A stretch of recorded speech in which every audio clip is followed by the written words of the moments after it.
Miguel hummed a tune as he walked home from school, his backpack bouncing against his shoulders. Sunlight glinted off the colorful murals that adorned the walls of his apartment complex, a small city within a city teeming with life.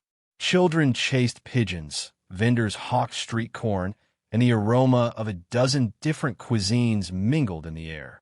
He loved the energy of this place, the feeling of community that pulsed through its worn, concrete corridors.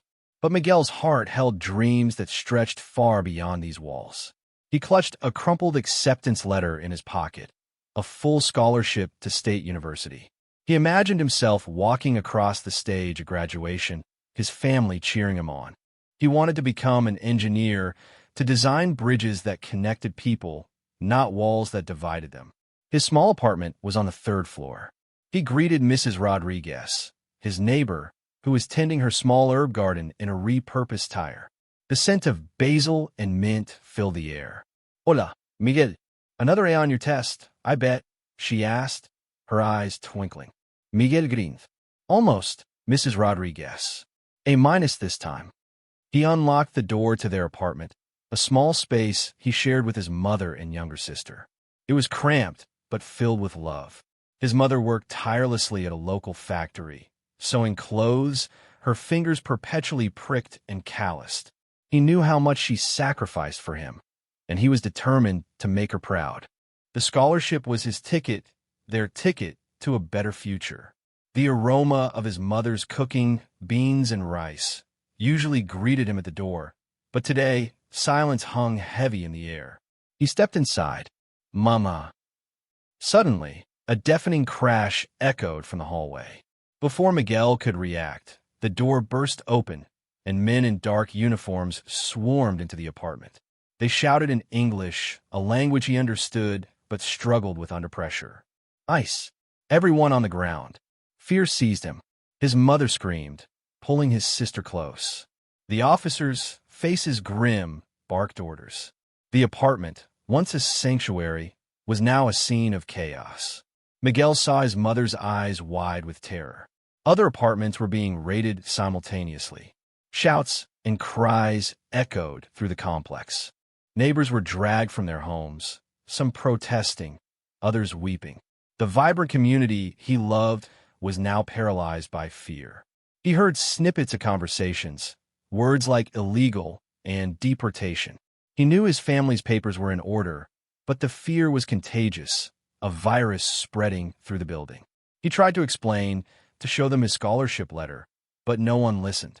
He felt a cold hand clamp down on his arm. "You're coming with us," an officer said, his voice devoid of emotion. Miguel's world tilted. The scholarship, his dreams, his family. Everything seemed to slip away in that moment of shattering noise and overwhelming fear. The officer tightened his grip, leading Miguel through the chaotic hallways. He caught a glimpse of his mother's tear-streaked face before he was pushed into a waiting van. Inside, other residents sat huddled together, their faces etched with fear and confusion. The van lurched forward, leaving behind everything Miguel knew.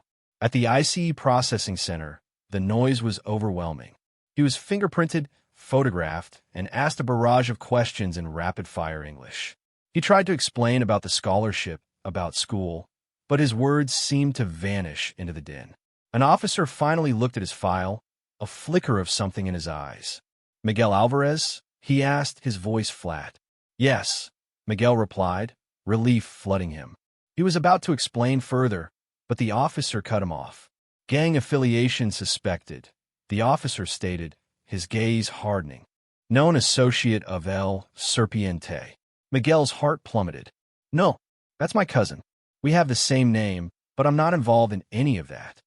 He explained that his cousin, also named Miguel Alvarez, had a troubled past, a fact his family rarely spoke about. The officer remained unmoved. "Same name, same address. Looks the same to us." He pointed to a blurry photo of his cousin, a hardened look in his eyes. Miguel and his cousin shared similar features, dark hair and brown eyes, but their paths were worlds apart. Miguel knew his cousin had made mistakes, but he was innocent, trapped by a cruel twist of fate, a shared name, Miguel was now being treated as a criminal. The detention center was a concrete maze, a stark contrast to the colorful world Miguel knew. He was stripped of his belongings, given an orange jumpsuit, and herded into a crowded cell. The air was thick with the smell of sweat and despair. Days blurred into one another.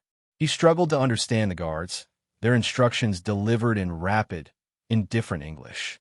He felt isolated, adrift in a sea of unfamiliar faces and languages. The food was tasteless, the beds hard, and sleep offered little respite from the anxiety that gnawed at him. He tried to explain his situation to anyone who would listen, but his pleas were met with suspicion or indifference. Some inmates, hardened by their own experiences, warned him to stay quiet, to not draw attention to himself. He saw fear in their eyes, a resignation that chilled him to the bone. The dehumanizing process chipped away at his spirit. He was no longer Miguel, the bright student with a promising future. He was just a number, an anonymous face in a sea of detainees. The scholarship acceptance letter, once a symbol of hope, now felt like a cruel joke. Doubts crept into his mind. Would anyone believe him? Would he ever get out? The weight of his innocence felt heavier each day, a burden he was unsure he could bear. He longed for his mother's embrace, for the familiar comfort of his home, for anything that would remind him of who he truly was. Just as Miguel's hope seemed to flicker and fade, a lifeline appeared. Sophia, a young lawyer with fiery determination, volunteered at a local legal aid organization. She had seen too many cases like Miguel's, innocent people caught in the system, their lives derailed by bureaucratic errors and prejudice. Sophia visited the detention center, her briefcase filled with legal documents and a fierce resolve. The sterile environment and the palpable despair weighed heavily on her, but she refused to be discouraged. She interviewed dozens of detainees, listening to their stories, sifting through the details, searching for a case she could champion. When she met Miguel, she saw something different in his eyes, a genuine innocence, a spark of hope that hadn't been completely extinguished. He spoke haltingly, his voice filled with fear and frustration, but his story was clear. Mistaken identity. A bright future threatened. Sophia believed him. She saw the scholarship letter, the school transcripts, the evidence of a young man on the path to success. She knew it wouldn't be easy. ICE was often resistant to admitting mistakes, but Sophia was not one to back down from a fight, especially when an innocent life hung in the balance. "I'm going to help you, Miguel," she said, her voice firm. "I promise." Her words were a beacon of hope in the darkness. Sophia's promise was just the beginning. She quickly discovered that proving Miguel's innocence was an uphill battle. The bureaucratic machinery of IC moved slowly, deliberately, it seemed, to frustrate any attempt to challenge their authority. She spent hours on the phone, navigating a labyrinth of automated menus and unhelpful operators. She filed countless forms, each one requiring meticulous detail and precise language. Every request for information was met with delays and denials. I seemed unwilling to admit they had made a mistake, as if acknowledging an error would somehow undermine their entire operation. She met with IC officials, presenting Miguel's school records, his scholarship acceptance letter, and character references from teachers and neighbors. But they remained skeptical, clinging to the flimsy connection to his cousin. "We have reason to believe he's involved," one official said, his tone dismissive. "We can't just release him based on your word." Sophia realized she needed more than just paperwork. She needed concrete proof, something that would definitively separate Miguel from his cousin. The burden of proof, she knew, unfairly rested on Miguel. He was presumed guilty until proven innocent, a system that seemed designed to trap the vulnerable. The frustration mounted, but Sophia refused to give up. She knew Miguel's future depended on her persistence. The other Miguel, Alvarez, Miguel's cousin, had a different story. Growing up in Guatemala City, he faced a different set of challenges. His family struggled with poverty, and opportunities were scarce. He fell in with the wrong crowd, lured by the promise of easy money and a sense of belonging. He became involved with a local gang, running errands and eventually participating in petty crimes. The lure of power and the fear of reprisal kept him trapped in a cycle of violence. He knew it was wrong, but he felt like there was no way out. Years ago, he had fled Guatemala, seeking a fresh start in the United States. He settled in the same apartment complex as his relatives, hoping to reconnect with family and leave his past behind. But the old habits were hard to break, and he soon found himself drawn back into the shadows. He tried to keep his distance from Miguel, not wanting to drag his younger cousin into his world. He admired Miguel's dedication to his studies, his unwavering optimism. He knew Miguel was destined for great things, and he didn't want to be the one to ruin it. The IC raid was meant for him. They had been tracking him for months, building a case against him. The shared name and address were enough to ensnare Miguel, a tragic consequence of his cousin's past. He felt a pang of guilt, knowing that his actions had led to Miguel's unjust imprisonment. While Sofia battled the legal system, Miguel's family endured their own torment. His mother, Elena, was consumed by worry. Sleep was a luxury she could no longer afford. Every waking moment was spent thinking about Miguel, picturing him in that cold, sterile detention center. She visited him every day, her eyes red and swollen from crying. The visits were brief and impersonal, separated by thick glass. She could barely hear him over the din of the visiting room, but she tried to reassure him, to tell him that everything would be all right. She knew she had to be strong for him, even when she felt like she was falling apart. She missed work, risking her job to be there for her son. The mounting legal fees and the lost wages strained their already meager finances. The fear of deportation hung over her, a constant reminder of their precarious situation. His younger sister, Isabella, was quiet and withdrawn. She missed Miguel's laughter, his help with her homework, his comforting presence. She didn't understand why her brother, who was so good and kind, was being treated like a criminal. Elena felt helpless, unable to protect her son from the injustices of the system. She prayed every night, begging for a miracle. She clung to the hope that Sofia would be able to bring Miguel home. She would do anything, sacrifice anything, to see her son free again. The thought of him languishing in detention, his dreams slipping away, was unbearable. Sofia dug deeper, determined to find the irrefutable evidence that would set Miguel free. She spent countless hours poring over documents, interviewing neighbors, and contacting school officials. Finally, she struck gold. She obtained Miguel's official school records, showcasing his perfect attendance, his stellar grades, and his numerous awards. She gathered letters of recommendation from his teachers, praising his intelligence, his work ethic, and his character.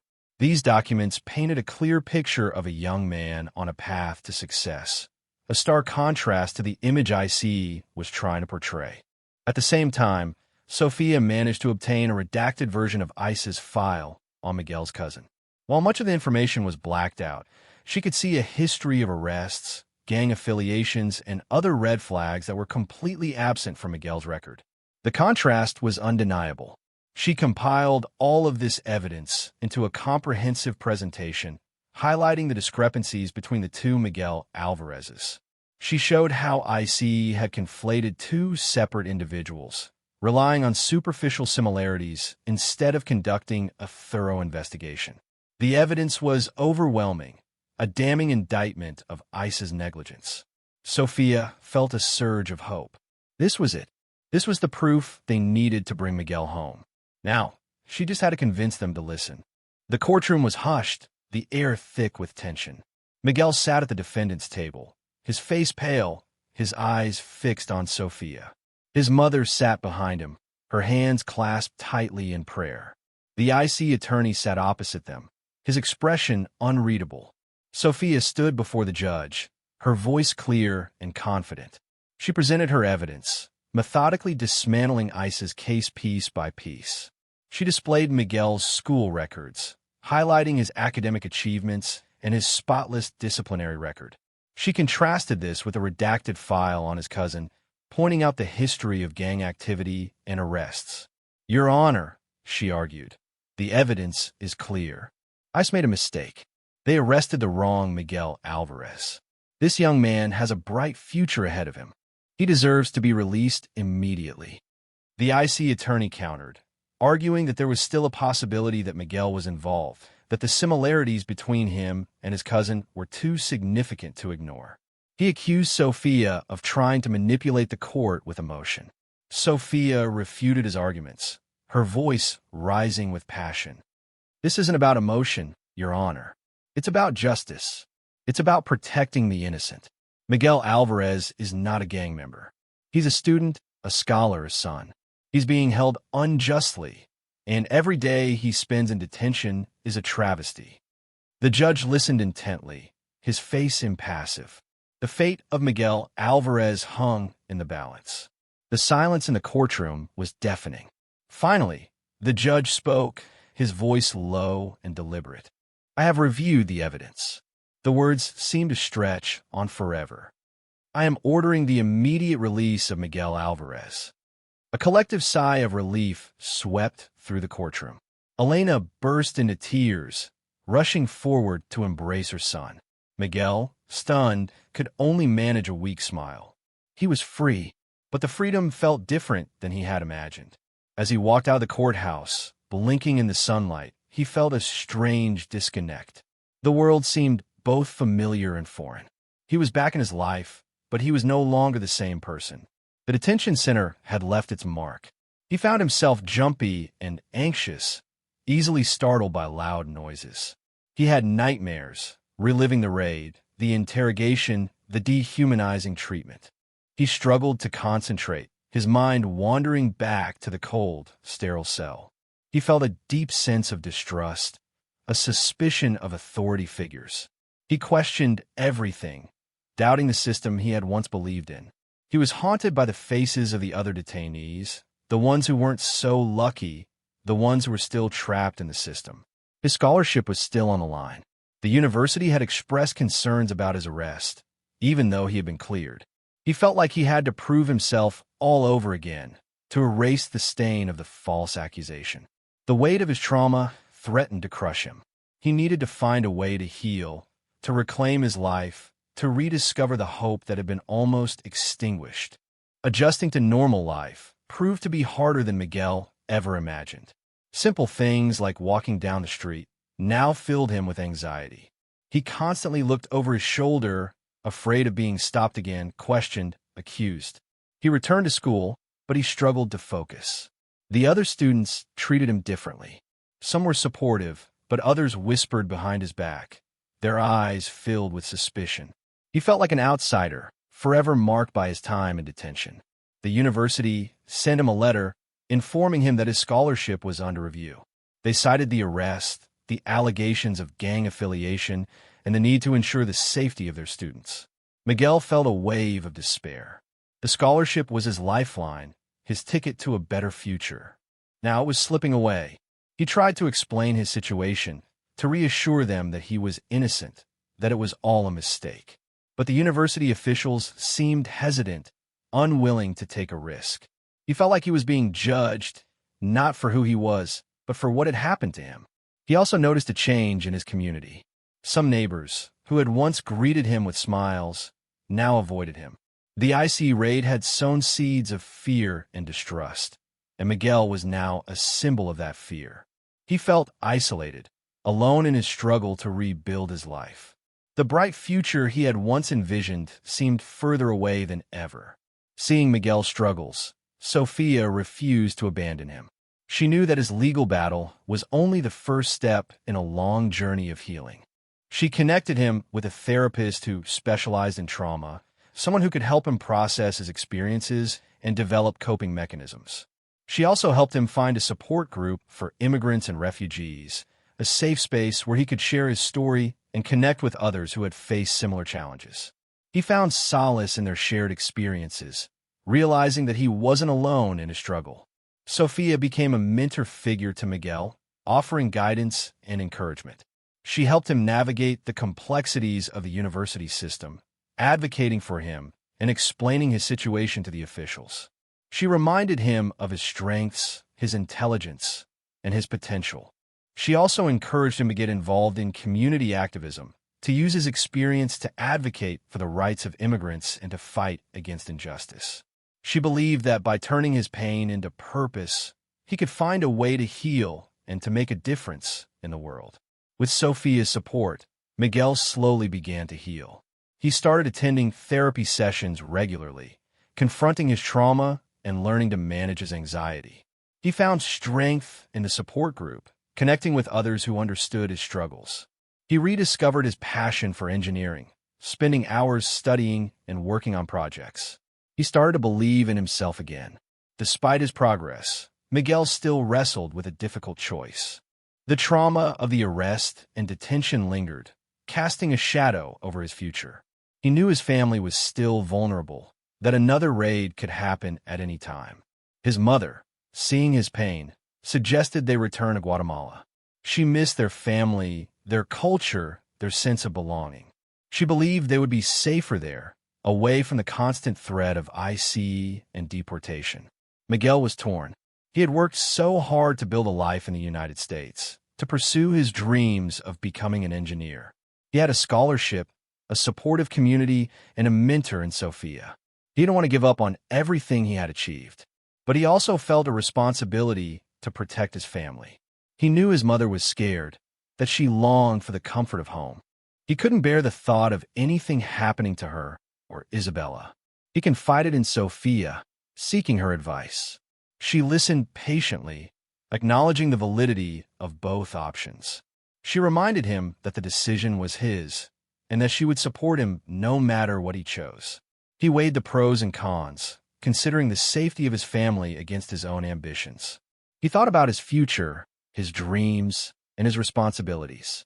He knew that whatever decision he made, it would have a profound impact on his life. The choice was a heavy burden. Weeks later, Miguel stood at a crossroads. He had made his decision. He addressed a small gathering at the community center, Sophia by his side. His voice, though still carrying a tremor, resonated with newfound strength. "This experience has changed me," he began, his gaze sweeping across the room. "It has shown me the injustice that exists in this world, the fear that so many people live with every day." He announced that he had decided to defer his scholarship for a year.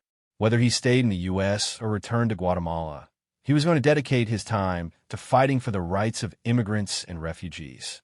"If I stay here," he continued, "I will use my voice to advocate for change, to challenge the policies that tear families apart." He paused, his eyes glistening with emotion. "And if I return to Guatemala, I will work to create opportunities for young people to build a future where no one is forced to leave their home in search of safety and a better life." He knew the road ahead would be difficult, but he was no longer afraid. He had faced his demons, and he had emerged stronger, more determined than ever. He had learned that true freedom wasn't just about physical liberation, but about finding purpose and using your voice to make a difference. Regardless of his ultimate choice, Miguel was taking a step forward, empowered by his experience and committed to creating a more just and equitable world. The trauma had left its mark, but it had also ignited a fire within him, a fire that would guide him on his journey.